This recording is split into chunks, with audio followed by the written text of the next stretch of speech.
Hi hello എല്ലാവർക്കും big boss റിവ്യൂയിലേക്ക് സ്വാഗതം. എനിക്ക് രണ്ട് ചോദ്യങ്ങളാണ് ഇന്നത്തെ ഷാനവാസിൻ്റെ കാര്യത്തിൽ ചോദിക്കാനുള്ളത്. നെവിൻ ആ സമയത്ത് ചെയ്തത് ഒരു കോ കണ്ടസ്റ്റൻറ്റിനോട് ചെയ്യുന്നത് പോലെ, നെവിൻ ഓവറാണ് ശരിക്കും പറഞ്ഞിട്ടുണ്ടെങ്കിൽ, ഈ ക്യാപ്റ്റൻ ആയതിനു ശേഷം അതിലും ഓവറാണ്. പക്ഷേ ഇങ്ങനെയുള്ളൊരു സിറ്റുവേഷനിൽ പ്രൊവോക്ക് ആവുകയാണ് ചെയ്യുന്നത്. കാര്യം എന്താണെന്ന് വെച്ചിട്ടുണ്ടെങ്കിൽ, അദ്ദേഹത്തിൻ്റെ മേത്തേക്ക് പാല് വീണു, തിരിച്ചും പാലാക്കി ബാക്കി ഉണ്ടായിരുന്ന കവർ ചുറ്റി അങ്ങോട്ട് ഇടുകയാണ് ചെയ്തത്. ഒരു പ്രൊവോക്ക് ആവുന്ന സമയത്ത് ചെയ്തു പോകുന്ന കാര്യങ്ങളാണ് ഇത്. ഓക്കെ, സോ അവിടെ ഷാനവാസ് ആയിരുന്നു. ഷാനവാസ് ഒരു ഹാർട്ട് പ്രോബ്ലം ഉള്ള ഒരു മനുഷ്യനാണ്. എന്തിന് ഇങ്ങനെയുള്ള, അതായത് ഷാനവാസിനെ പോലുള്ള ഹാർട്ട് പ്രോബ്ലമുള്ള ഇത്രയും ഇൻറ്റൻസ് ആയിട്ടുള്ളൊരു ഗെയിമിലേക്ക് കൊണ്ടുവന്നു എന്നാണ് എനിക്ക് ബിഗ് ബോസിനോട് ചോദിക്കാനുള്ളത്.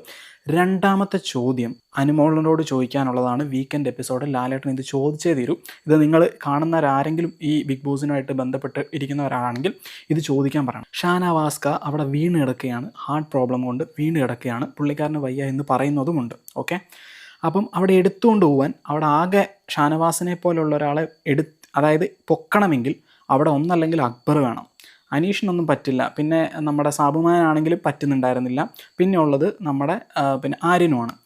ആ ഷാനവാസിനെ കൈ പിടിച്ചുയർത്തുന്നത് നിങ്ങൾ ശ്രദ്ധിച്ചാൽ അറിയാം. ശരിക്കും പറഞ്ഞാൽ വലിച്ചു പൊക്കുന്നത് അക്ബറാണ്.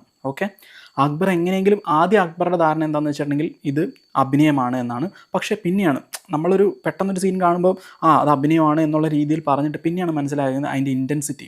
സോ അക്ബർ എണീപ്പിക്കാൻ നോക്കുന്നു.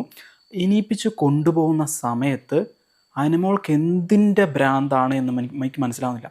സോ ഒരു രോഗീനെ പെട്ടെന്ന് ആ കൺഫെഷൻ റൂമിലേക്കാണ് കൊണ്ടുപോകേണ്ടത്. ആ സമയം അനുമോൾ ഷോ ഇറക്കുകയാണ്, നിങ്ങൾ പിടിക്കണ്ട എന്ന് പറഞ്ഞുകൊണ്ട്. ശരിക്കും പറഞ്ഞിട്ടുണ്ടെങ്കിൽ ആ ഷാനവാസിനെ അവിടെ നിന്ന് എടുത്തുപൊക്കി കൊണ്ടുപോകാൻ കെൽപ്പുള്ള ഒരാൾ ശരിക്കും പറഞ്ഞാൽ അക്ബറാണ്. അക്ബറിനെ വിടിയിപ്പിച്ചപ്പം വീണ്ടും ഷാനവാസിന് അവിടെ ഇരിക്കേണ്ടി വന്നു. സോ ഇങ്ങനെയുള്ളൊരു സിറ്റുവേഷനിൽ എന്താണ് അവിടെ അനുമോൾ ചെയ്തു കൂട്ടുന്നത്? ഇങ്ങനെയാണോ പെരുമാറേണ്ടത്? ഫോർ എക്സാമ്പിൾ, നമ്മൾ വണ്ടി പോവാണ്, നമ്മുടെ വണ്ടി എന്തെങ്കിലും എവിടെയെങ്കിലും തട്ടി നമുക്ക് പരിക്ക് പറ്റി. ആ നമ്മുടെ വണ്ടി തട്ടിയ ആൾ നമ്മളെ തിരിച്ച് ഹോസ്പിറ്റലിലേക്ക് കൊണ്ടുപോകാൻ നോക്കുകയാണ്. അപ്പം നിങ്ങളുടെ വണ്ടി കയറില്ല എന്നാണോ പറയുന്നത്? സോ ഇതൊരു സിറ്റുവേഷനാണ്. അതിൻ്റെ ഇടയ്ക്ക് ഈ കാര്യങ്ങളൊക്കെ വിട്ടിട്ട് ശരിക്കും പറഞ്ഞാൽ അദ്ദേഹത്തെ നേരെ കൺഫെഷൻ റൂമിലേക്കാണ് കൊണ്ടുപോകാൻ നോക്കേണ്ടത്. അതിൻ്റെ ഇടയ്ക്ക് ഈ അനുമോൾ കാണിക്കുന്ന പ്രഹസനം കണ്ടിട്ടുണ്ടല്ലോ, ചെള്ള നോക്കി പൊട്ടിക്കാൻ തോന്നി. ഇത് അത്രയും ഉള്ളിൽ നിന്ന് വരുന്നതാണ്. കാര്യം എന്താണെന്ന് വെച്ചിട്ടുണ്ടെങ്കിൽ, പുള്ളിക്കാരന് വയ്യ. കോ കണ്ടസ്റ്റൻ്റായിട്ട് പ്രൊവോക്ഡ് ആയിട്ടൊരു കാര്യം സംഭവിച്ചു. അത് സംഭവിച്ചു കഴിഞ്ഞതിന് ശേഷം കുറച്ചും കൂടെ മാനുഷികമാവണ്ടേ? അവിടെ കിടന്ന് കാണിക്കുന്ന പ്രഹസനം, ഇതിൻ്റെ അകത്ത് ശരിക്കും പറഞ്ഞിട്ടുണ്ടെങ്കിൽ നെവിൻ്റെ പ്രഹസനം കഴിഞ്ഞാൽ ഏറ്റവും കൂടുതൽ പൊട്ടിക്കേണ്ടത് അനുമോക്കിട്ടാണ്. അദ്ദേഹത്തെ വീണ്ടും ആശുപത്രി കൊണ്ടുപോകേണ്ടതിന് പകരം അവിടെ അടി ഉണ്ടാക്കിക്കൊണ്ടിരിക്കുകയാണ്. അപ്പോഴും അക്ബർ അവിടെ പറയുന്നുണ്ട് വേഗം കൺഫെഷൻ റൂമിലേക്ക് കൊണ്ടുപോകും. അത് കേൾക്കാനല്ല അവിടെ ആർക്കും പറ്റാത്തത്. ഈ ഒരു ഇഷ്യൂ ശരിക്കും പറഞ്ഞാൽ നമ്മുടെ ലാലേട്ടൻ്റെ മുന്നിൽ ഇത് സംസാരിക്കപ്പെടേണ്ടത് തന്നെയാണ്. ഇനി ഞാൻ ഇന്നത്തെ ദിവസത്തിലേക്ക് വരാം. ആ ഒരു സിറ്റുവേഷൻ മാറ്റി നിർത്തിയിട്ടുണ്ടെങ്കിൽ അത് എറിഞ്ഞിട്ട് കൊണ്ടോ അതിൻ്റെ ഇൻറ്റൻസിറ്റി എന്ത് എന്നൊന്നും എനിക്കറിയത്തില്ല. കാര്യം എന്താണെന്ന് വെച്ചിട്ടുണ്ടെങ്കിൽ ബാക്ക് ക്യാമിലാണ്, അതായത് നെവിൻ എറിയുന്നത് ഇങ്ങനെയാണെങ്കിൽ ബാക്ക് ക്യാമിൽ നെവിൻ്റെ ബാക്ക് വെച്ചിട്ടാണ് കാണുന്നത്. ശരിക്കും പറഞ്ഞിട്ടുണ്ടെങ്കിൽ അതിൻ്റെ ഇൻറ്റൻസിറ്റി ഉണ്ട്, അത് കൊണ്ടതിൻ്റെ പേരിലാണോ അല്ലെങ്കിൽ ആ ഒരു സിറ്റുവേഷൻ്റെ കെയോസിൻ്റെ പേരിലാണോ ഷാനവാസിന് അത് സംഭവിച്ചതെന്ന് പറയാൻ ഞാൻ ആരുമല്ല. ഡോക്ടറെ കാണിക്കാൻ കൊണ്ടുപോയിട്ടുണ്ട്. സോ അത് പറയുമായിരിക്കും. എനിക്ക് രണ്ട് ചോദ്യങ്ങളായിരുന്നു ചോദിക്കാനുള്ളത് ഉണ്ടായിരുന്നത്. ഓക്കെ, ഇനി ഞാൻ പറയാൻ പോകുന്നത് എന്താണെന്ന് വെച്ചിട്ടുണ്ടെങ്കിൽ, ഈഗോ കാരണമാണ്. വളരെ വ്യക്തമാണ്. ഏറ്റവും കൂടുതലുള്ളൊരു ഈഗോ ഉള്ളൊരു വ്യക്തി അവിടെ അനുമോൾ. അതിനുശേഷമാണ് ബാക്കിയുള്ളവർ വരൂ എന്നാണ് എൻ്റെ അഭിപ്രായം. നിങ്ങൾക്ക് എതിരഭിപ്രായം ഉണ്ടെങ്കിൽ അത് നിങ്ങളുടെ ഭാഷ്യം. എൻ്റെ അഭിപ്രായത്തിൽ അങ്ങനെയാണ്. ശരിക്കും പറഞ്ഞാൽ ഇന്നത്തെ രാവിലത്തെ ഇഷ്യൂ പാത്രം മര്യാദയ്ക്ക് കഴുകിയിട്ടുണ്ടായിരുന്നില്ല. അത് അനുമോൾക്ക് അല്ലെങ്കിൽ അവർക്ക് തന്നെ കരുകി വെച്ചാൽ മതി. അവർക്കും കിച്ചൺ ടീമിനും ഈഗോയാണ്. എന്താണ് കാരണം? ഇന്നലത്തെ റീസണും കൊണ്ട്. സോ ഓരോ ടീമും മര്യാദയ്ക്ക് ഡ്യൂട്ടി ചെയ്തില്ലെങ്കിൽ അവരവർക്ക് ഈഗോ വരും. ശരിക്കും പറഞ്ഞിട്ടുണ്ടെങ്കിൽ അവിടെ അനുമോൾ അല്ലെങ്കിൽ ആ വെസൽ ടീമിൽ ആരായാലും ഒന്ന് കഴുകി വെച്ചാൽ മതിയായിരുന്നു. അത് ചെയ്തില്ല. എല്ലാവർക്കും ഈഗോയാണ് അവിടുത്തെ പ്രശ്നം. ഈ ഈഗോ കൊണ്ട് മാത്രമാണ് ഇത്രയും വലിയൊരു ഇഷ്യൂയിലേക്ക് എത്തിയത്. സോ ഈഗോൻ്റെ പേരിലാണ് ഈ ഇഷ്യൂകളൊക്കെ നടക്കുന്നതും. ആ ഒരു കാര്യത്തിൽ ശരിക്കും പറഞ്ഞിട്ടുണ്ടെങ്കിൽ ടീംമേറ്റ്സ് ആയിട്ടുള്ള പ്രശ്നമാണ്. അത് അങ്ങനെ ആയിപ്പോകുമെന്ന് വിചാരിച്ച് ആരും ചെയ്തതല്ല. എന്നിട്ട് പറയുന്ന കുറേ വാക്കുകളുണ്ട്. ഈ നമ്മുടെ പട്ട എന്നല്ല, വേറൊരു പേരാണ് അവിടെ വിളിക്കേണ്ടത്. ഇവരെന്തൊക്കെയാണ് ഈ പറയുന്നത്? ശരിക്കും പറഞ്ഞാൽ അറിഞ്ഞുകൊണ്ട് ആരെങ്കിലും ഒരാളെ കൊല്ലാൻ നോക്കും ആ ബിഗ് ബോസ് ഹൗസിൽ? അല്ലെങ്കിൽ അവർക്ക് ആ ഇൻറ്റൻഷൻ ഉണ്ട് എന്ന് എന്തിനാണ് ഇങ്ങനെ വീണ്ടും പുലമ്പിക്കൊണ്ടിരിക്കുന്നത്? ലൈവൊക്കെ കണ്ട് എന്താ പറയുക, ഇവരിങ്ങനെ ബോഡി ഷെയിം ചെയ്യുക. അക്ബറൊക്കെ എന്തോരം പ്രാവശ്യമാണ് ബോഡി ഷെയിം ചെയ്യുന്നത്. ഇതെന്നിട്ട് ലൈവിൽ കാണിക്കുന്നുണ്ടല്ലോ, എന്നിട്ട് ഓരോ ആഴ്ച മോഹൻലാൽ സാർ വന്നു പോകുന്നുണ്ടല്ലോ, എന്നിട്ട് ഇതൊക്കെ എന്താണ് ചോദിക്കാത്തത്?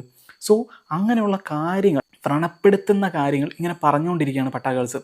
ഇവർ ക്യാപ്റ്റനാണ്, അവർക്കൊരു പറ്റിപ്പോയി എന്ന് ഞാൻ പറയില്ല. അവർ ശരിക്കും പറഞ്ഞിട്ടുണ്ടെങ്കിൽ ഒരു കണ്ടസ്റ്റൻ്റ് എന്നതിനോടിൽ തിരിച്ച് വർത്താനം പറയുകയാണ് അവിടെ സംഭവിച്ചത്. പക്ഷേ ഇങ്ങനെ ആയി തീരുമെന്ന് ആരും അറിയുന്നില്ല. പക്ഷേ ഇത് സംഭവിച്ചതിന് ശേഷവും ഇവരെന്താണ് ഇതിനെക്കുറിച്ച് സംസാരിക്കരുത്, ഇവർ കാരണമല്ല അത് സംഭവിച്ചത്, ഇവർ കാരണമല്ല ഇൻ ദ സെൻസ് ഇവർ അറിഞ്ഞുകൊണ്ടല്ല ഇത് സംഭവിച്ചത് എന്ന് ചിന്തിച്ച് മനസ്സിലാക്കി ഇവരെന്താ ചെയ്യാത്തത്? എന്നിട്ട് അതെടുത്ത് ലൈവിൽ കാണിച്ചുകൊണ്ടിരിക്കുകയാണ്. എന്ത് വൃത്തികളാണ്. ഞാൻ എന്നിട്ട് കുറേ നേരം ഞാൻ ലൈവ് നിർത്തി പോയിട്ടുണ്ടായിരുന്നു. ശരിക്കും പറഞ്ഞാൽ അത് ന്യായീകരിക്കാൻ കഴിയുന്നതല്ല. അതിപ്പം എറിഞ്ഞതിൻ്റെ പേരിലാണോ എന്താണ് സംഭവിച്ചതെന്ന് നമുക്കറിയത്തില്ല. അവിടെ ഒരു കെയോസ് ഉണ്ടായി. പക്ഷേ എന്ന് കരുതി ഇവരെ ക്രൂശിക്കാൻ പറ്റുമോ? എന്നിട്ട് അതിനെക്കുറിച്ച് അതിൻ്റെ മുകളിൽ ഇങ്ങനെ വീണ്ടും വീണ്ടും സംസാരിച്ചുകൊണ്ടിരിക്കുക. ബോറാണിത്. സോ ഇതാണ് എനിക്ക് ആ ഒരു കാര്യത്തെക്കുറിച്ചും പറയാനുള്ളത്. പിന്നെ നമുക്കിന്ന് ഗെയിം നടന്നിട്ടുണ്ടായിരുന്നു. ഗെയിമിൻ്റെ അകത്ത് നടന്ന കാര്യങ്ങളെക്കുറിച്ച് സംസാരിക്കാം. ഇന്ന് നമ്മുടെ 5ാമത്തെ ടാസ്ക്കായ ചക്രവ്യൂഹം എന്നൊരു ടാസ്ക് ഉണ്ടായിരുന്നു, ഇങ്ങനെ കറക്കിക്കൊണ്ടിരിക്കുന്നത്. അതിൻ്റെ അകത്ത് വിജയമായത് നെവിൻ, നൂറ, അനീഷ് എന്നിവരാണ്. നെവിൻ നല്ല സൂപ്പറായിട്ട് കളിച്ചിട്ടുണ്ടായിരുന്നു. നമ്മുടെ നൂറയും നന്നായി കളിച്ചിട്ടുണ്ടായിരുന്നു. അനീഷും നന്നായി കളിച്ചിട്ടുണ്ടായിരുന്നു. അനീഷ് നല്ല ലാഘവത്തോടെയാണ് കളിച്ചത്. പിന്നെ അതിന് ശേഷം നടന്നത് നമ്മുടെ ടിക്കറ്റ് ടു ഫിനാലയിലെ ടാസ്ക് 6ാമത്തെ ഫിഷ് ട്രാപ്പ് എന്ന് പറഞ്ഞ ടാസ്ക് ആയിരുന്നു. അതിൻ്റെ അകത്ത് വിജയമായത് അനുമോളാണ്. 2ാം സ്ഥാനത്ത് അക്ബർ, 3ാം സ്ഥാനത്ത് നമ്മുടെ അനീഷേട്ടനായിരുന്നു ഉണ്ടായിരുന്നത്. സോ ഇത്രയൊക്കെയാണ് സംഭവിച്ചത്. ഞാൻ ആദ്യം പറഞ്ഞ പോലെ എനിക്ക് വീണ്ടും പറയാൻ ഞാൻ ആഗ്രഹിക്കുകയാണ്, ഞാൻ ആ പറഞ്ഞ 2 കാര്യങ്ങൾ എന്തിന് ഷാനവാസ് ഖാനെ ഈ ഒരു ഇത്രയും ഇൻറ്റൻസ് ആയിട്ടുള്ള ഗെയിമിലേക്ക് എടുത്തു, പിന്നെ അനുമോളുടെ ആ ഒരു റീസൺ, അത് ലാലേട്ടൻ എന്തായാലും വീക്കെൻഡിൽ ചോദിക്കേണ്ട ഒരു ചോദ്യം തന്നെയാണ്. ഇപ്പോൾ നിങ്ങൾ മീഡിയ പേഴ്സൺ ആണെങ്കിൽ ഏഷ്യാനെറ്റിൽ അങ്ങോട്ടങ്ങനെ അയച്ചു കൊടുത്ത് ഇതൊന്ന് ചോദിക്കാൻ പറയണം. So thank you for watching. Bye bye.